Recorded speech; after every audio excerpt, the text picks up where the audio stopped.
A gente segue falando sobre o comportamento do preço dos combustíveis. A gente chama para essa conversa Davi Zilberstein, nosso colunista aqui da CNN Infra. Professor Zilberstein, seja muito bem-vindo. É sempre um prazer receber você aqui. Igualmente, muito obrigado, Vitor. Bom dia a todos.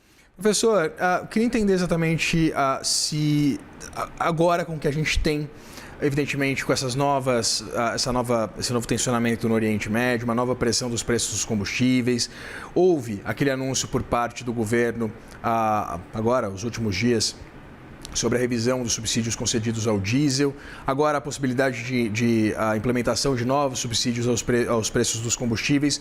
Eu queria entender exatamente o que o governo pode fazer nesse momento em que há tanta volatilidade, tanta incerteza, contaminando, é evidente, o preço dos combustíveis que acabam, de fato, impactando toda a cadeia produtiva, né? Olha, Victor, curiosamente, na sua pergunta, você pergunta, queria entender exatamente. Esse exatamente é um advérbio que não vai caber, infelizmente, porque a gente está vivendo nessa, vamos dizer, nessa montanha-russa de incertezas desde fevereiro, desde quando começou a guerra do Irã. E a gente já teve momentos muito críticos, depois teve uma esperança de um acerto, de um acordo de paz. E, surpreendentemente, assim como houve o ataque, assim como houve o processo supostamente de uma pacificação, também, para surpresa de todo mundo, houve de novo uma retomada de ataques, que a gente não tem a menor ideia do que vai acontecer, de quanto tempo vai durar, qual a profundidade disso, qual é a reação, porque com o tempo também, qual a capacidade de reação do Irã depois de tanto tempo de guerra. Existem negociações acontecendo em relação ao Líbano que afetam também esse processo, ou seja, e existe um caráter, digamos, mercurial do próprio presidente americano, que, não sei se é uma estratégia deliberada ou não, ele alterna narrativas e alterna ações que tornam o cenário absolutamente impossível de ser, de alguma maneira, ter cenários que possam ser previsíveis. O que hoje a equipe econômica está tratando é de estar numa situação, como no mundo inteiro, diga-se de passagem, é um nevoeiro onde você não sabe o que tem pela frente, não sabe quanto tempo você vai navegar e, principalmente, quanto de combustível você tem, no caso combustível, quanto você tem de recursos efetivamente para manter uma subvenção que, de alguma maneira, deu algum resultado vamos dizer assim, nesses primeiros momentos aí do conflito. Então, é uma resposta, não é que é difícil de dar, é uma resposta que é objetivamente uma resposta que ninguém tem. Essa resposta exatamente vai acontecer. Quer dizer, o petróleo ele subiu ontem, subiu por um dia só, é bastante, mas ainda está aquém do que já esteve. Quer dizer, então, o mercado, a gente também tem que levar em consideração que supostamente já há uma acomodação do mercado, já há uma adaptação do mercado a essa situação, porque mesmo que você tenha, a gente já conversou isso até em outras ocasiões, mesmo que você tenha novamente um processo de pacificação, eu diria que o vaso está quebrado em relação, por exemplo, ao Estreito de Hormuz, quer dizer, que até então nunca tinha sido fechado, agora está no abre e fecha e que causa já muita incerteza e que causa também a busca de alternativas que já estão acontecendo pelo mundo, quer dizer, com consequências diversas, mas que já estão acontecendo. Então, o que eu diria é que aqui no Brasil, para focar mais no que você colocou, e a matéria que nos precedeu, é uma situação muito difícil para o governo, para a equipe econômica. Quer dizer, e é uma situação muito difícil também para os agentes de mercado, isso é muito importante. Eu queria lembrar, não está diretamente ligado à pauta, mas existem aí pairando sobre a cabeça dos agentes de mercado ameaças sobre questões de abusividade. Você vê, as incertezas do governo são também as incertezas do mercado. Quer dizer, então, quando você ameaça o mercado, você cria uma camada a mais de incertezas e inseguranças, principalmente porque ninguém quer ser injustamente ou por conta dessa situação de uma volatilidade absurda pelo mundo, ser acusado, por exemplo, de ter um conceito de preços abusivos. Então, é uma situação muito mais complexa do que parece e, principalmente, ela é muito complexa porque a gente tem muita dificuldade de saber como é que vai ser esse futuro. Stein, você citou essa acomodação dos preços ou uma certa normalização ou adaptação por parte do mercado, é verdade. a gente não viu essa escalada do preço de uma forma tão significativa, mesmo com esse abre e fecha que você menciona também do Estreito de Hormuz. E aí, na esteira exatamente desse movimento, eu queria entender que adaptações foram essas ao longo dos últimos meses, né, desde fevereiro. Se a gente tem, desde a campanha eleitoral, Donald Trump defendendo o incremento da produção de petróleo por parte dos Estados Unidos, pelo menos uma perspectiva também de exploração de petróleo na margem equatorial, seja por Guiana, seja pelo Brasil. Eu queria entender se há algum tipo de perspectiva, de projeção, de uma dependência menor do petróleo oriundo do Oriente Médio, e visto que também há um impacto na produção e, evidentemente, no escoamento do petróleo, não só do Irã, mas queria citar exatamente o Irã, porque apesar dessa série de sanções contra o regime dos ayatollahs, a gente sabe o quanto um petróleo teoricamente legal também inundava, né, o mundo de oferta, mesmo nesse mercado paralelo, que também diminuiu os preços. Queria entender, também teve a incursão na Venezuela por parte de Donald Trump, mas essa perspectiva de algum tipo de exploração, de incremento da exploração do petróleo venezuelano também é longa. Queria entender que adaptação foi essa e por que a gente não viu essa nova escalada dos preços dos principais contratos futuros, mesmo com esse abre e fecha do estreito, por onde passa 20% de todo o petróleo consumido mundo afora.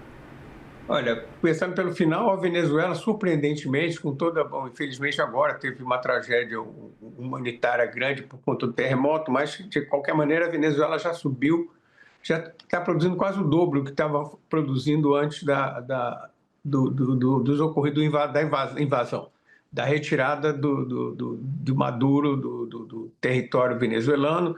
Já aumentou essa produção. A China teve uma capacidade de adaptação muito forte. Os dois grandes consumidores são China e Estados Unidos. Tá? Então, Estados Unidos hoje é autossuficiente, quer dizer, não abala internamente, ele tem problema nos preços internos, que é o mercado conectado ao mercado internacional, diretamente conectado. A China não tem questões, por exemplo, de avaliações ambientais, o que seja, então a China botou o pé no acelerador em relação ao carvão mineral. 60% da matriz energética da China, apesar de ser a maior produtora de energia renovável, está fazendo usinas nucleares em grande escala, vai ser o maior produtor nuclear dentro de poucos anos, mas a China tem reservas de carvão e usa o carvão sem menor cerimônia. Quer dizer, então não tem esse problema. Você teve mudanças de rotas na expansão do gás natural com efeito. E então você tem aí, e o mundo está começando já, como eu disse, se adaptando, dizendo, bom, outros mercados. Onde está sendo pouco citado, tem um problema que está acontecendo agora, que pode afetar muito o Brasil, especialmente porque é um grande importador de diesel da Rússia. A Rússia ontem, ela suspendeu até o final do mês, pelo menos, a exportação de óleo diesel. É o principal fornecedor de óleo diesel do Brasil. Esse é um problema que a gente tem que ficar atento, quer dizer, que tem a ver não com a questão do Irã, mas tem a ver com outra guerra, que é a questão da invasão da Ucrânia. A Ucrânia tem atacado e causado grandes estragos nas instalações de petróleo e instalações portuárias, na logística, de uma maneira geral, da Rússia. Internamente, eles estão com problema. A Rússia é o maior fornecedor de diesel hoje do Brasil, o principal. E desde ontem ela suspendeu essas importações, quer dizer, as exportações. Isso tem um potencial, vamos aguardar, está muito fresco esse processo ainda, mas aguardar, porque eu acho que talvez quando nós falarmos na semana que vem, a gente pode ter, espero que não, mas a gente pode ter uma outra situação relativamente crítica em relação ao abastecimento no Brasil.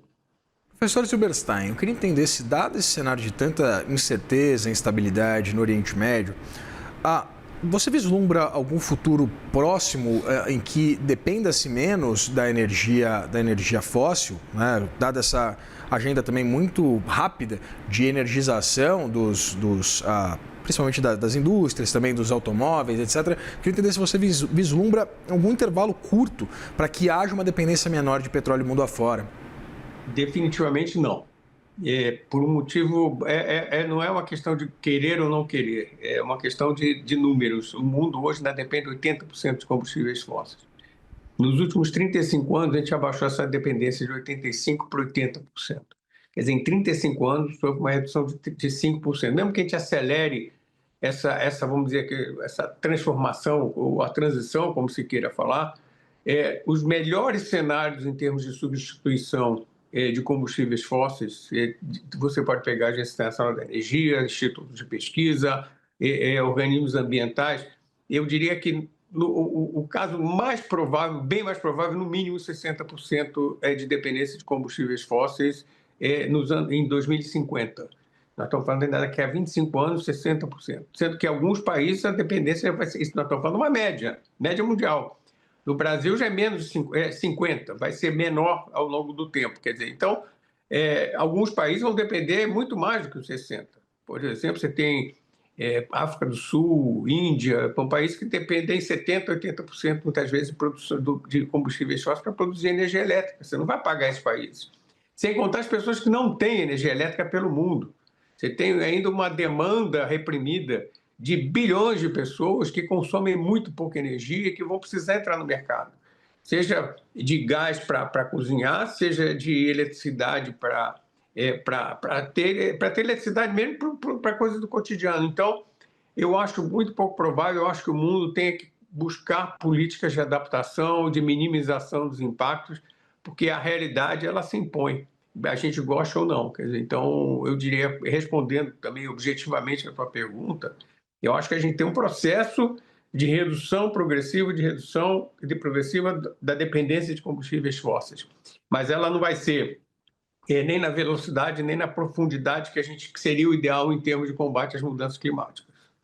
Professor, dá para a gente colocar também nessa equação envolvendo o comportamento dos preços dos principais contratos futuros do petróleo, o próprio impacto da guerra, porque evidentemente a gente tem uma perspectiva muito negativa sobre o nível de atividade econômica, do crescimento, mundo afora, elevação de taxas básicas de juros também das principais economias de países emergentes. Dá para a gente classificar também que, por causa da escalada do preço do barril do petróleo, agora com evidentemente essa série de respostas, seja do ponto de vista fiscal, seja do ponto de vista monetário, agora a gente vê também uma acomodação dos preços exatamente por causa também da elevação dos preços? Deu para entender? Não, claro, de alguma maneira sim, quer dizer, é um processo, como você falou, ele é um processo de retroalimentação, ou seja, de autoalimentação, quer dizer, tem sim uma acomodação, ou seja, a diversidade, na diversidade, a gente brinca pessoalmente, na diversidade muitas vezes se cresce, né? Então, não que a gente gostasse da guerra, muito pelo contrário, mas é uma diversidade que faz com que, por exemplo, o primeiro choque do petróleo fez que você desenvolvesse áreas, por exemplo, no Mar do Norte. Não existiam. O Brasil, ele foi buscar petróleo por conta do que aconteceu em 1973, no primeiro choque do petróleo, há pouco mais de 50 anos. Quer dizer, e o Brasil virou uma potência petrolífera. Isso vai acontecer, quer dizer, você vai ter sim. Eu diria que você tem dois caminhos acontecendo. Um de aceleração de buscas de alternativas aos combustíveis fósseis, que a gente mencionou agora há pouco, e outro de aceleração de busca de mais combustíveis fósseis em outras localidades, ou seja, de redução da dependência específica do Oriente Médio com o espalhamento, vamos dizer, das ofertas pelo mundo. Então, a gente tem esses dois movimentos que caminham paralelamente. Nós não vamos ter uma ruptura da noite para o dia, nem de redução abrupta de combustíveis fósseis e nem de um crescimento também espetacular nas renováveis. Você tem limitações de financiamento, de tecnologias, de implementação, enfim. Agora, você tem esse duplo movimento acontecendo e o mundo, na minha opinião, o que vai acontecer é que a energia vai ficar mais abundante e mais barata em relação ao que ela é hoje, por conta exatamente de uma guerra que você busca esses dois movimentos. Como é que eu faço para me desvencilhar, ou pelo menos reduzir minha dependência de combustíveis fósseis? E como é que eu faço também para buscar, já que eu não consigo transformar todo o meu parque, vamos dizer assim, consumidor de energia renovável, como é que eu vou buscar mais petróleo? Por exemplo, o caso que está acontecendo aqui, vamos chamar da margem caribenha, a nossa margem equatorial, com a margem caribenha do norte da América do Sul, com as Guianas, e com a margem equatorial brasileira, por exemplo. E, ao mesmo tempo, a busca maior também para combustíveis, para fontes renováveis de energia. Sempre um prazer dividir tela com você. Muito obrigado pela aula aqui sobre o mercado de petróleo. Tá bom, um abraço, Vitor, um abraço a todos. Forte abraço, até mais.